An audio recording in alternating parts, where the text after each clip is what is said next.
Is there enough water to flood the entire world? Well, the thing is, you know, with respect, Darren, what you need to remember is if you're going to tell us that you can't, that we've calculated this wrong, it would be nice if you would include your calculation so we can see what you're talking about. But actually, it isn't the case.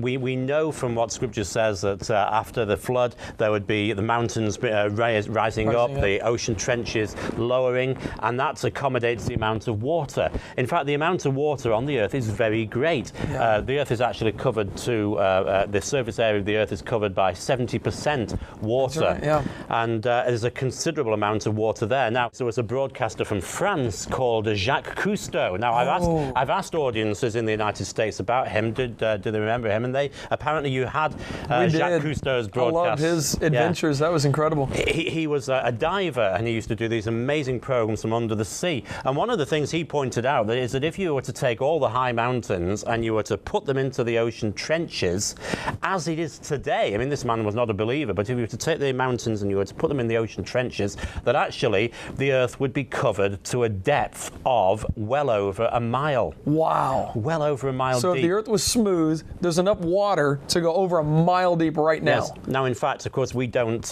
need that much because, according to Scripture, the mountains were covered by 15 cubits of water, approximately 21 feet of water. So we didn't need a mile's depth of water, but there's plenty of water. So what's his mistake? He's making the categorical mistake of probably saying, well, if Mount Everest is this tall, then the water had to be that high. Yes. And that's really the problem, isn't it? That's right, that is the problem. And yet we know that there are plenty of marine fossils on the top of Mount Everest. So even secular geologists acknowledge that Mount Everest must have been covered by water at some time. Right. The point is, Mount Everest did not have to be as high as it is now, or maybe even exist. That's true. At the time when it was covered by water, so that marine fossils could be produced there.